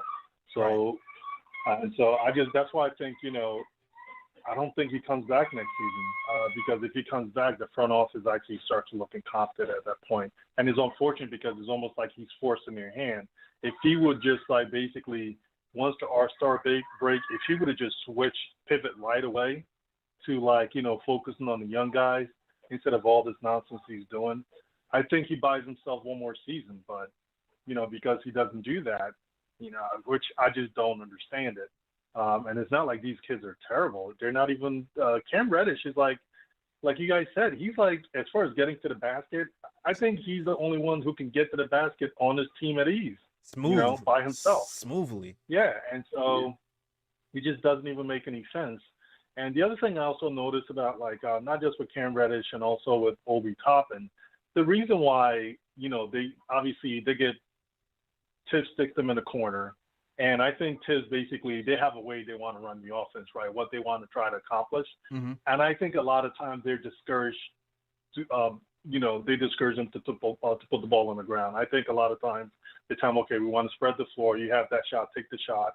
And especially with Obi, I have a feeling like he's being discouraged from putting the ball on the floor sometimes, because it's just a lot of times, even like when he has a one-on-one on a block, like the Heat game, there's a couple of times he had one-on-one on a block and they just kind of went away from him, right. And it's and so sometimes I just think, but anyway, the whole point is I just don't think he's going to come back next year. Cam Reddish, I kind of disagree with Tom McBeers on Cam Reddish. Is like maybe he had really bad shot selection, but since he's been here with the Knicks, he's been pretty like his shot selections have been pretty tolerable. He hasn't been like out of pocket or anything like that. And so that's kind of how I feel on the defensive end. I feel like the team defense with Cam Reddish, like, with the second unit has struggled. Yeah. In my opinion, I think a lot of that has to do with Sims. That's the reason why that second unit defense struggles a lot, because he's supposed to be the quarterback. A lot of times it's just like, and he can't really play the way Mitch does. I think we've all been so spoiled, especially because of Mitch and then the way Nerlens played last year. Right. It's but I just think that second unit, the defense struggling, I think that has a lot more to do with Sims. I just feel like his awareness, like, is not that great. And, like, he does some things one-on-one, but, the team defense, you got a quarterback he has no awareness. Yeah, a lot of times you'll see balls whizzing right by him. And, he just, like, he doesn't even realize the ball somebody just threw a pass right by him. If he had his hands up or if he had enough awareness, he could have just deflected it. It's happened a couple of times this season. I've seen that, but yeah. And I'm not really going to talk about Deuce. I mean, you know what's going on there. It's crazy. Don't want to beat a dead horse. Yeah, I feel you. And then with Mitch, I'm really happy that they're working on trying to re-sign him. And that's something, you're right, Jay Ellis. They should have done that like a couple of years ago. I was with you on that. And they should have been trying to sign this kid a lot earlier if they could. Yeah. Because you don't want to, like with Mitch. The other thing, from the looks of Mitch, is obviously the relationships with the agents that he has. Like I don't know how many agents he's on now, and he's only his fourth year in the league. Mitch doesn't play with his money. It seems like he's also the kind of person that's easy to slight, and he doesn't forget. And so, I think that's why I've been very nervous. Oh, yeah. I've been very nervous about Mitch. We got him on a really cheap contract. And so, especially if he feels like we took advantage of him on his first contract, he was a second-round pick. I'm not sure what the max they could have signed him to as a second-round pick, but, it's like if the Knicks don't come correct, he's leaving. If somebody offers him $5 more than the Knicks do, he's out. So, the Knicks, they better, I think with Mitch, they need to come correct because, he seems like that kind of person. The only thing that may save us from Mitch leaving is like his show, Mitch's Block Party. They can reboot that. Yeah, man. Bring back block. You gotta put that in the contract. Listen, you sign on that line. Mitch's Block Party is on MSG. We're gonna syndicate it or whatever. It's throw some, and you'll be good to go. Extra money. Yeah, get you a co-host. That was a really funny show. Actually, it was really. He did a really good job on that show. So I think it's something they should really consider bringing back for him. Nah, I agree. Yeah, I mean it's. And then just one more thing, as far as like people I would keep that are untouchable. Honestly, I think they've done a good job drafting the last few years. I think the problem with Knicks has always been just wasting the draft picks and not developing them. Yeah. And I've felt, even this whole everybody's talking about like Halliburton. Yeah, it's great. He's playing great. But I just feel like Obi Toppin has just had such a good upside. Like, you guys know I'm always ragging about, as his advanced stat. Not even just advanced stat, his statistics alone. Just the plain field goal percentages, when you look at it, it just suggests he actually makes good decisions. When you look at his stats, it just screams good decision maker, plays within himself, extremely efficient. He actually he's got one of the highest PER in the team. I think he's got maybe the second or third highest on the team. I know it's like Mitch, Rose, and Obi. And so, that's all you need to know. And he barely plays, so it's, but I think as far as untouchables, I think is mostly the young kids. I wouldn't even touch them because I think they're pretty good. It's just I think Burks, they need to get rid of him. And it's not like I don't like him, but it's because of Tibbs. Yeah, that's the funny thing. Like I would want in a world where it's a perfect world, I would actually keep Burks on the team. Yeah. But I just want to control his role. He's a good NBA player. He's not bad. It's just Tibbs just relies on him way too much. Just way too much. And it's to our future's detriment. That's really what it is. It's turning into everybody hates Colin Burks thing, which is unfortunate because he's actually pretty decent. Tibbs, you're right. Yeah, because you look at Burks. Sorry to cut you off. Because if you look at Burks' stats today, as because he's playing point guard right now for the Knicks, 6 points, no assists, 2 turnovers, minus 19 on the court. Clearly he's not a point guard. He shouldn't be playing point guard, but Tibbs has him out there. So it's just frightening. Yeah, you're right. Yeah. The other ones I would definitely trade. Even before Burks, definitely Randall, definitely Nerlens. And then Burks is the third one. Honestly, in my opinion, I wouldn't mind keeping Fournier, man. It's not just because of today. He does play pretty well at home. He doesn't play as great on the road. Mm-hmm. But I just in my opinion, he's still a terrible defender. He was horrible in defense today. For the most part. Yeah. For a steal. I think he should be either covered by a bunch of, you need to have straight defensive lineup and then him maybe, or just have him come off the bench. But I do kind of even though he's terrible in defense, I do like how he tries to be aggressive. Even he plays the passing lane. It's more recently he's been playing the passing lane a little better, So by him, I would consider he's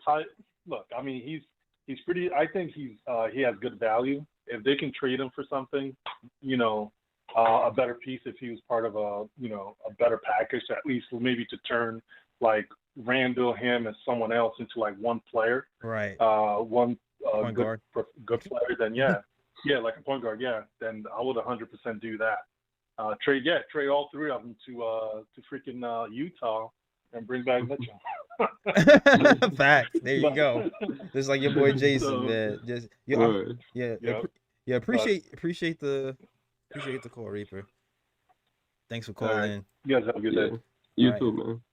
All right. I think I saw some stat that said Evan Fournier's hit a certain amount of. Here we go. Evan Fournier has made 5 threes tonight, which gives him 178 made threes on the season, tying him with Allen Houston in 2002 and 2003 for the 5th most in a single season in Knicks history. Oh, wow. That's crazy. Yeah, and I kind of agree with Reaper, too.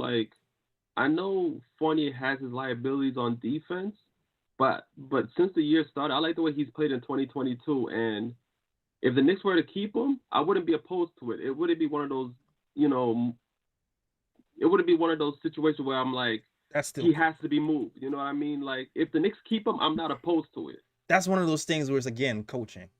Like, the coach needs to keep him accountable. Like, I felt like Tiz kept him more accountable in the earlier part of the year, not so much now. Fritz says we have two more callers. All right, two. Let's go. I was gonna have some more to say, but on Reaper's comments, but let's get to these callers. Yeah.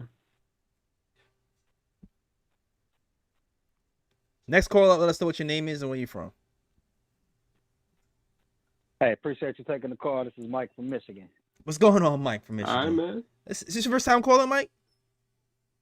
No, I called before. There was another Mike from Michigan that called too. I ain't gonna lie, I was kind of tight about that. I'm the original Mike. But, state your claim, Mike. Yeah. Yeah, no doubt. So, yeah, salute.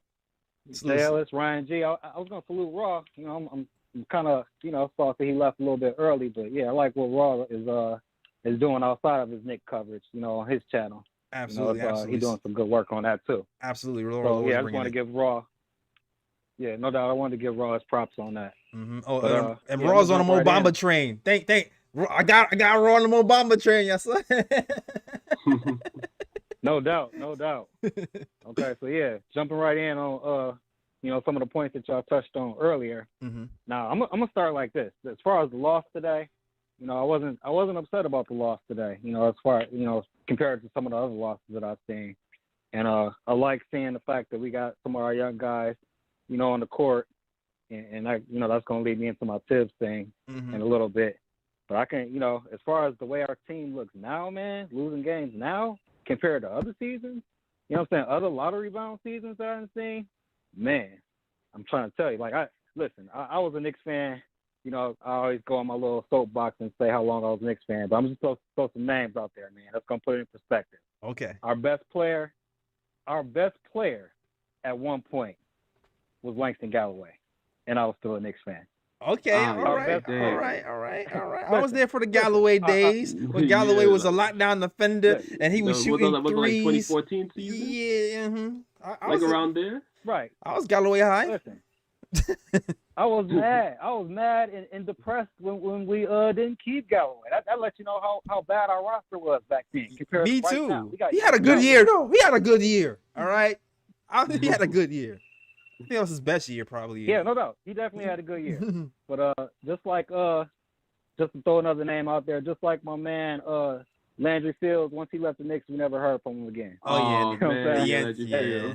I'm not gonna lie. I was thinking about Landry Fields when Quickly was having his struggles this year. Right. Yeah. Listen, I remember seeing Spike with a Landry Fields jersey at one point. But hey, he was doing his thing for us. I ain't, not to diss him or nothing. Anyway, another name. Noah Von Lee was our best player at one. Noah Von Lee. Oh, man. Yeah. The Giannis stopper. Right. Yeah. Right. And then the last but not least, I'm going to throw this out there and keep it moving.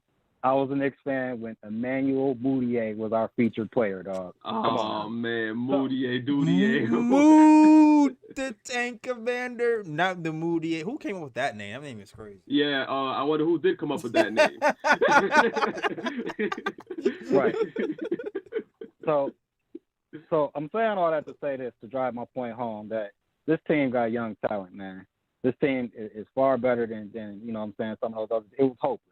You know what I'm saying? I feel like we make the right coaching change, or we get Tibbs, in the right headspace as far as getting on the on the same page with the front office, and we good to go.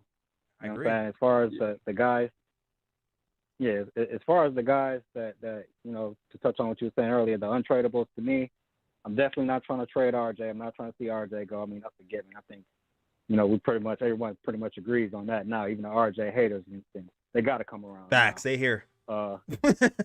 The RJ. Grimes. Grimes definitely. Grimes is another one. We got to keep Grimes. And after that, I mean, I want to see McBride stay too, man, because like my man was saying earlier, we don't really know what we got with McBride yet. Yeah, man. You know what I'm saying? We don't know what we got, but all I do know is when we do send him down to the G League, he's definitely he's not G League material. He's definitely outplayed his stints in the G League. That's a You fact. know what I mean? So yeah, so that's where I'm at with that. On the Mitch thing, hey man, so Mitch, I like what Mitch is doing. You know what I'm saying? At times he really shows up with his offensive rebounding and his shot blocking and just, you know, being able to affect things on defense. But when I'm looking at the game that my man had today, our rookie Sims, you know, and he gave us 10 rebounds, no points. Tell me that don't look like a lot of Mitch games to you. I mean, the rebounding specifically, I think was impressive because of who he was rebounding against and the amount of time. He got like 10 rebounds in 9 minutes and something seconds. So it was at no time at all. So I agree with you. I definitely agree with you there. So I mean, I low-key, I think that's why you drafted him, just in case Mitch left. Yeah, but at the moment. Right price. Oh, sorry about that. No, I was just saying that. Yeah, but at the moment, Mitch is still better because Sims defensively, his positioning is still kind of off compared to Mitch. Mitch is better. You know, he's a better player when it comes to defense positioning today. Absolutely. But if you're talking about rebounds and stuff like that, like, he seemed like he would be on par with Mitch with rebounding and stuff like that. I feel like he might be a better rebounder than he might be a better overall rebounder in the long run. To me, right? That's what I'm. But I feel like Mitch's shot blocking, I think he'll be able to touch. I don't think. That's just my opinion. But go ahead. Yeah. I think I agree with you on that. The shot blocking will definitely, Mitchell probably got him on that, even on the development track. Mm-hmm. But everything else, as far as their development track, and as far as like, you know, NBA minutes, like projecting him out to the minutes that Mitch is at now, as far as minutes played in the league, I don't see much of a difference in those two as far as their potential. Other than we're losing some of that shot blocking, no doubt. Yeah, no doubt we're gonna lose some of that shot blocking by losing Mitch, as opposed to, you know, losing Sims down the line or whatever. So yeah, definitely agree with you on that. So yeah, that was I think that was pretty much it. And the Cam thing. I feel like worst case scenario, we can flip Cam for a first rounder next year, maybe, probably with the right team, just basically off that whole potential thing. You know what I'm saying? Every time somebody talks about Cam, we talk about his potential to be, you know, upside potential. And that's what you drafted in the first round anyway. You know what I mean? So absolutely. We might be able to, we might be able to, you know, worst case scenario, we might be able to. If we don't, then, you know, I'm not really too hurt about that. You know, as long as we actually get a chance to see him play. And that goes back to the Tibbs thing, man, for next season. Absolutely. Okay, so so there's that. Last but not least, and I'm gonna let you go, you know what I'm saying? So maybe you can get somebody else. Man, the guy you had on earlier, Mr. Beer. Yeah. Man, yo, that is my dude for saying we got to get rid of Randall this offseason.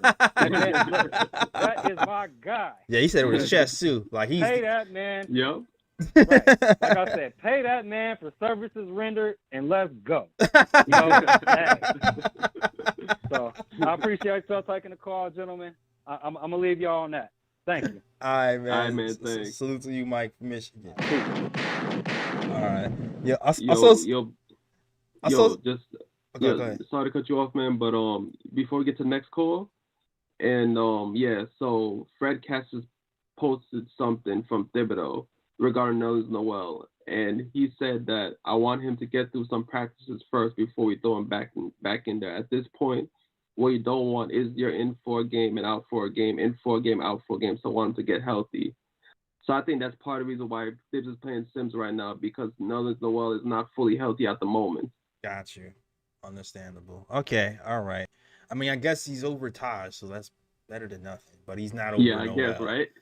I just don't like. I feel like I was misled and led astray because you know they was like, oh, why are you playing Sims all of a sudden? Oh, we just want to get a look at him. That's not true. It's not true. That's not true. That's a lie. Not fully healthy. He's not fully healthy. That's the reason why Sims getting playing time right now. Exactly. So stop it. That's all I'm trying to say. That's all I'm trying to say.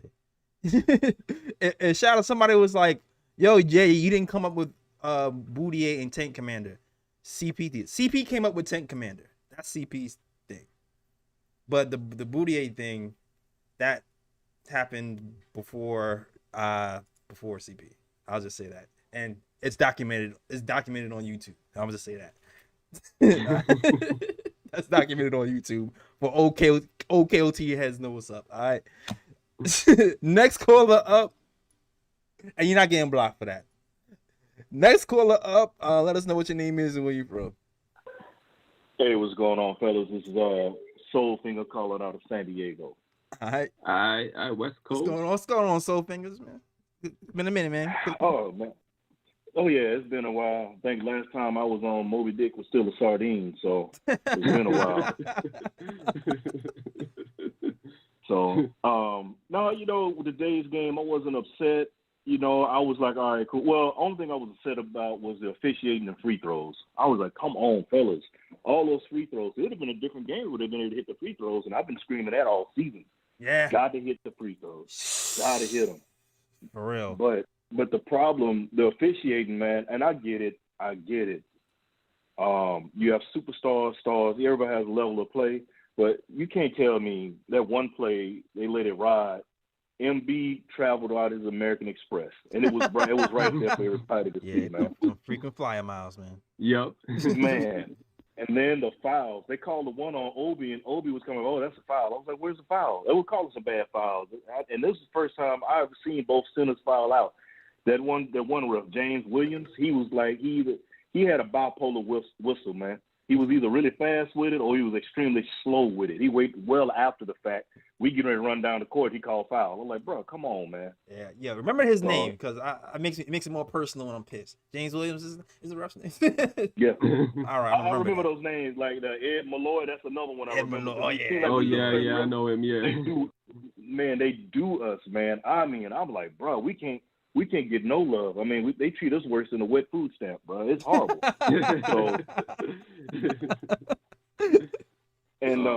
But the thing about it is, the way these young players are playing, like Sims played a good game considering everything that went on. With the 10 rebounds, and he held his own considering. But the thing about it is, just imagine if he would have been playing Sims all season, giving him more playing time, then he would be ready for certain situations to be able to handle things. Because after this, Embiid hit him when he got the reach up foul, the rip through foul. Yeah, you saw Sims hold it different, attacked him different. Yeah. But then the refs kind of played a part and put him in. Now, it was bad that he did reach with the left. I saw that. But a lot of the other fouls that Sims got were bad fouls. Same for some with Mitch. And then with Mitch, the front office right now, man, they sweating bullets, man. It's like Jerry. It's like Jerry Springer when they're reading out the results of this kid. They sweating right now, man. This guy with the analogies, they let it go too long. Right. Yeah, they let it go too long, man. Because Detroit, they licking their chops. They're gonna try to get Mitch, and now you're gonna be paying even more. And Mitch is the kind of cat, like you said. I think you said it, JL. I think you said that Mitch seems like the kind of cat. He holds receipts. He's like, yeah, you did me wrong. And he's going to get that money that he lost in that previous contract. I didn't say it, I can really see that happening. I don't know. I think it was either you or Ryan. Somebody said it. But I really see that happening. And then, and as far as Tibbs, I didn't want Tibbs for the team. I have nothing, I respect what he does, his get down, but it wears out real fast. And it's a proven track record of that. But for a team with young players like this, you needed a coach that can relate to the players. And, a lot of us, they're saying, oh, he's off the Jeff Van Gundy, Pat Riley coaching tree. Well, so is Eric Spoelstra.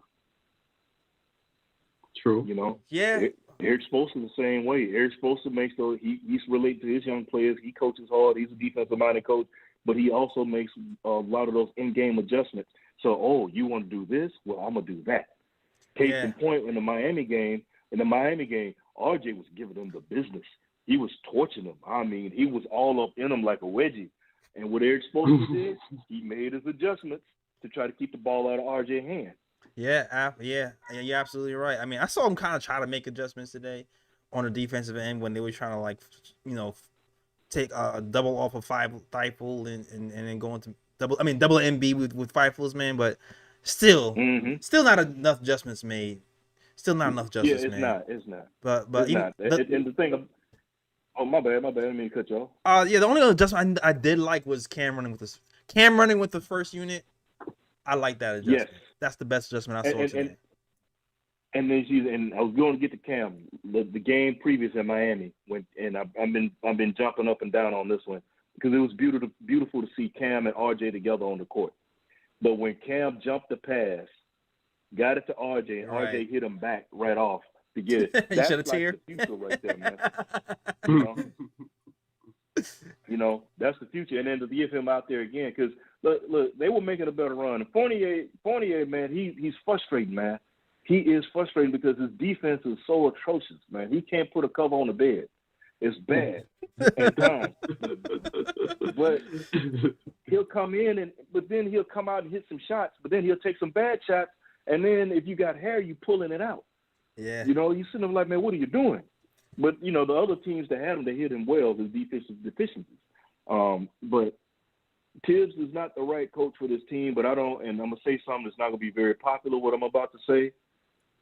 I don't think they're going to get rid of Tibbs over the offseason. I think they're going to give him another year for the simple fact that the contract is, I think is it 5 years guaranteed or something like that? Mm-hmm. Yeah. So, and then it goes to the politics of the whole thing. All the Knicks are doing the thing again and blah, blah, blah. You know, people are talking about Coach of the Year and all of it. Man, bump Coach of the Year, if you're going to do it one, that means last season was a fluke. If you're going from the 4th seed to not even making the playoffs. And I can't all put it on Tibbs because the front office is a big part of the blame too. Right. Because you got him the wrong players for his system and everything.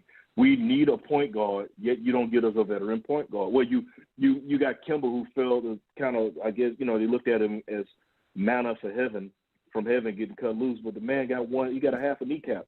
What did you expect him to do? Yo, picks between with the force killing me right now. Man. Oh yeah, I'm not even gonna lie, man. And thanks for calling, because I gotta get to the next caller. You made all good points. I definitely enjoyed you, Soulfinger. But yeah, I'm not gonna lie though. Like, I kind of agree. Like, I'm not sure if it's a sure thing that Tom is gonna leave, because they're still cool. And I feel like if he makes adjustments, because he's starting to make some a little bit, but I wonder if that's gonna be enough. You know what I'm saying? Like, I thought he was more on the way when I thought Nerlens Noel was healthy, and Sims was like playing over Noel and Taj. So I'm like, oh, okay, well, you know, he's trying to keep his job. Okay, the front office is getting through to him. But, you know, finding out Noel is healthy makes it seem not as cool, even though he's playing over Taj. But I need to see more of that. But I'm not completely sure either that he's gonna be fired. Yeah, same here. I agree. I mean, I would like for it to be fair, and if the Knicks decide that they want to go in the direction of playing the young guys and seeing what they got in their young guys and develop them, as opposed to playing their vets and trying to, I guess, quote unquote, win games. You know, if you're going to go in the direction of playing the young guys, I don't think Tibbs is the right coach. So I think it's going to depend a lot on what the front office wants and what Tibbs is going to give them. But I agree. I can't see Tibbs being fired after this season, as much as I would want him to go if the Knicks go in that direction of playing the young guys as opposed to playing the vets. Yeah, exactly. I think it's going to be one more season, bare minimum. And you just got to hope that the front office has some type of a little bit more pull, especially with this Cam Reddish stuff. Especially. All right, man. That was the last caller. Okay, my bad. I didn't realize that was the last caller. For some reason, I thought there was one more left. But yo, if you like the show so far, yo, first of all, shout out to Tommy Beer.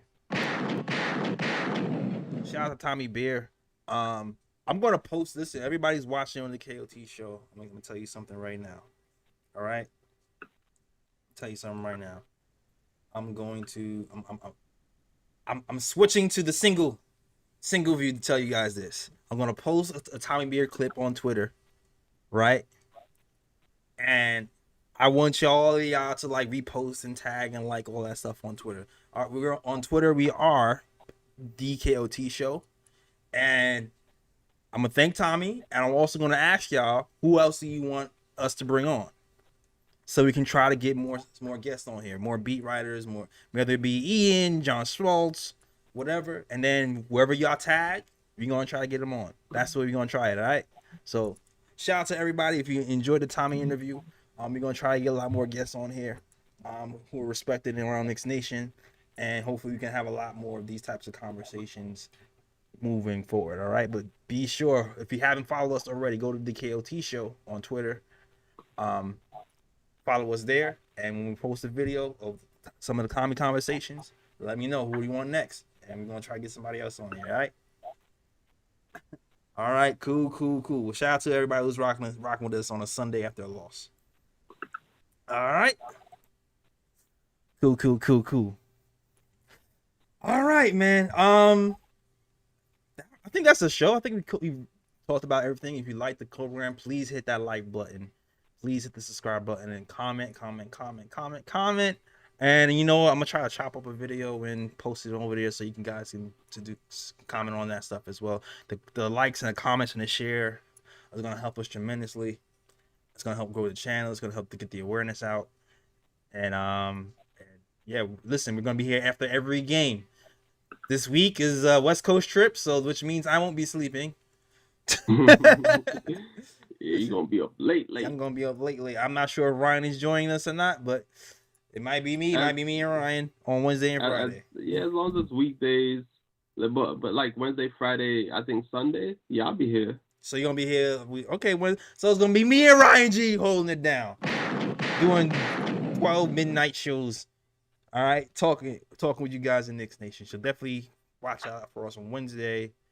I think Wednesday's a 7:30 show. Yeah. Wednesday's not a late game because that's Sixers.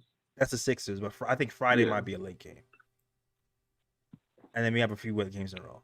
I think Friday and Sunday might be late games. So definitely like and subscribe to the channel and watch out for us for these next games. All right. That is our show, man. Long show, unorthodox show. A show that didn't have the format that we usually have, but you know, I was trying something different today. And that's what happens sometimes. We try something different.